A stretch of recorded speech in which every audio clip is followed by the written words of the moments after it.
Hello दोस्तों, स्वागत है आपका मेरे यूट्यूब चैनल पर एक पल का जीना बाय श्री। आज मैं आपको एक और सच्ची घटना पे आधारित एक कहानी सुनाने जा रही हूँ। कहते हैं कि आत्मा हमारे आसपास हर वक्त होती है, बस हम उन्हें नहीं देख सकते हैं, लेकिन अगर चाहो तो आप उन्हें महसूस कर सकते हैं। हॉन्टेड पैलेस, हॉन्टेड जगह पर जाकर। पर मैं आप लोगों से एक रिक्वेस्ट करूँगी कि आप ये एडवेंचर के रूप में ना लें, क्योंकि कई बार एडवेंचर के रूप में ऐसी घटनाएं हो जाती है जो हमारे दिलो दिमाग पे बहुत बुरा असर डालती हैं। कहते हैं ना, दिमाग का हिलना, वही चीज़। तो चलिए कहानी शुरू करते हैं। शिखा ने अपने बेटे, जो उसका बेटा है, किरण को आवाज़ लगाई। किरण किरण, शाम हो गई, बेटा तुम्हारे पापा आने का समय हो गया है, तो चलो स्कूल का होमवर्क पूरा कर लेते हैं, नहीं तो पापा डांटेंगे। पापा का नाम सुनते ही 8 साल का किरण बैट बॉल लेते हुए घर के अंदर आया और अपनी ऊपरी मंजिल में सीढ़ी पर तेजी से चढ़ने लगा। उसके बाद आखिरी सीढ़ी पर उसका पैर फिसल गया और जैसे नीचे गिरने लगा, उसी वक्त किसी अदृश्य शक्ति ने उसे संभाल लिया और हवा में उठा के उसको उसके कमरे में छोड़ दिया। किरण को इसमें बहुत मजा आया, क्योंकि वो बच्चा था, उसे पता ही नहीं था कि उसके साथ हुआ क्या है, क्योंकि 8 साल के बच्चे को और भूत प्रेतों के बारे में कुछ पता ही नहीं था। उस रात खाने की टेबल में जब किरण ने अपनी माँ को बताया सीढ़ियों से जाते वक्त ऐसा हुआ और उसको किसी ने हवा में ऐसे किस्सा सुनाया, तो बच्चा था, उस पर कौन यकीन करता। और यही हुआ कि शिखा ने उस पर यकीन नहीं करा। लेकिन दूसरे दिन किरण की माँ को किरण में बदलाव नजर आया, मतलब उसका बिहेवियर चेंज हो गया। वह स्कूल का होमवर्क समय पर पूरा करने लगा, सुबह स्कूल के लिए खुद ही तैयार होने लगा। किरण ज़्यादातर अपना समय अपने कमरे में ही रहने लगा। एक दिन शिखा सीढ़ियों से ऊपर जा रही थी, तभी उसे किरण के कमरे से आवाज आने लगी। वह गई और चुपके से उसने दबे पैर जाके शिखा ने दरवाजे के होल से, जो एक वो होता है ना सुरंग, उससे देखा कि कौन है अंदर। तो डर के मारे उसकी सांस फूल गई, क्योंकि वहाँ एक धुंधली सी परछाई बालकनी के पास खड़ी थी और उसके जो जस्ट बगल बाजू में किरण उसका हाथ पकड़ के खड़ा था, जैसे एक बेटा अपने बाप का, मतलब पिता का हाथ पकड़ के रखता है। उस आदमी ने जब पीछे मुड़ के देखा तो शिखा के डर के मारे हालत खराब हुई, क्योंकि उसके चेहरे पर बड़ी ही भयानक चोट लगी हुई थी जिसके निशान थे और वह आदमी कुछ ही पलों में हवा में गायब हो गया। तो सोचो, अगर तुम्हारे साथ ऐसा हो, तुम तो भैया क्या करोगे। हम जैसे, हम, मैं भी क्या, कोई भी हो, ये होता ही है, और जिसके साथ हुआ होगा उसको तो शब्द ही नहीं है मेरे पास। फिर शिखा दरवाजा खोल के दौड़ती हुई आई और किरण को सीने से लगा के बाहर की तरफ भागी। जब वो बाहर की तरफ भागी तो शिखा ने किरण से पूछा वह आदमी कौन था।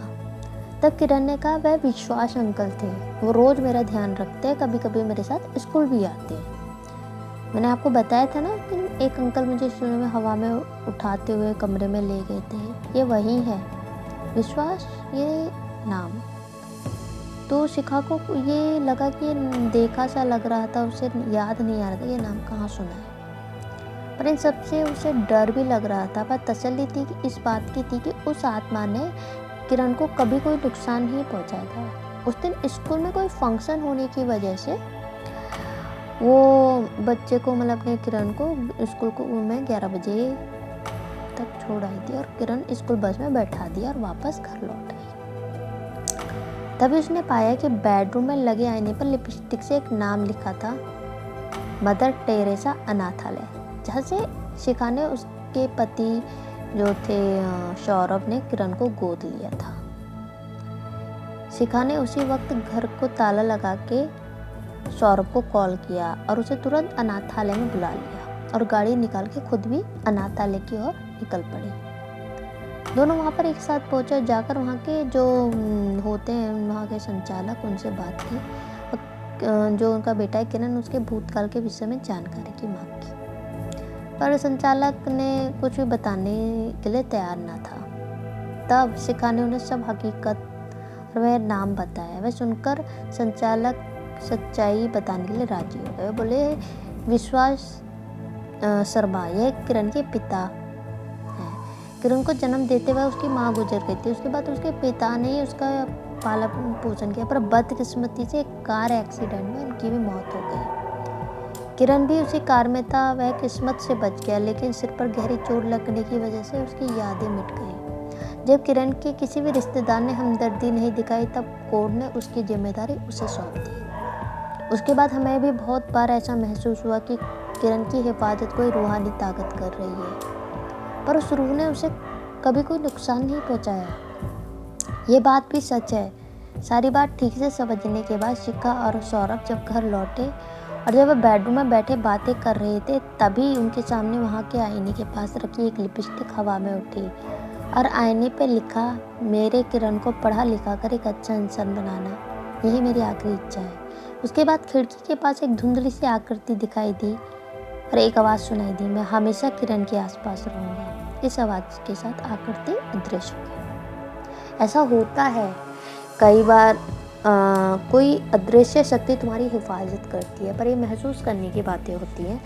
मैं ये नहीं कहूँगी कि आप इन पे विश्वास करो, अपने भगवान पे विश्वास करो, पर अगर भगवान है तो ये भी है। और मैं इसलिए मानती हूँ क्योंकि बहुत सी घटनाएं ऐसी हो जाती है कि हमें विवश कर देती है इन चीज़ों पे यकीन करने के लिए। क्योंकि जो हमारे शिव जी हैं, उनके साथ भी भूत प्रेत गण हैं, यक्षिणी यक्ष भूत प्रेत, तो ये चीज़ें हैं। तो जो महादेव के भक्त होंगे, महाकाल के भक्त होंगे, तो वो है ना कि काल भी उसका क्या बिगाड़े जो भक्त हो महाकाल का। सही बात है, बट उनके गण भी भूत प्रेत है। जब उनकी अब विवाह हुआ था तो भूत प्रेत ही गए थे रात में नाचते हुए, राक्षस सब गए थे। तो एक वो ही हैं जिनको राक्षस भी पूछते हैं, भूतगण भी पूछते हैं, और इंसान भी पूछते हैं, और देवता भी पूछते हैं, महादेव, है ना। और महादेव के जो बेस्ट फ्रेंड है, जो कृष्ण डिवोटी, तो वो कौन है? कृष्ण जी, मेरे माधव। तो उनके जो डिवोटी होते हैं ना इस्कॉन के होंगे, उनको पता होगा कि बेस्ट फ्रेंड कृष्ण जी के महादेव, उनके आराध्य महादेव है।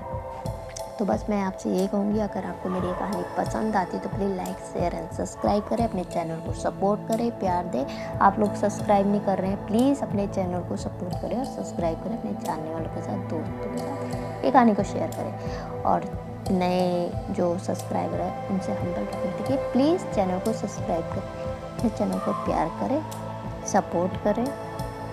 इससे ज़्यादा मैं आपके साथ क्या बोल सकती हूँ, बट हाँ यही है कि अगर आप सपोर्ट करेंगे तो शायद हो सकता है कि महादेव और माधव की कृपा से ये चैनल चले और आपको ऐसी सच्ची घटनाओं पे कहानियाँ मिलेगी। तो चलो अपनी कहानी को यहीं विराम दिया जाए, यहीं कहानी ख़त्म की जाए।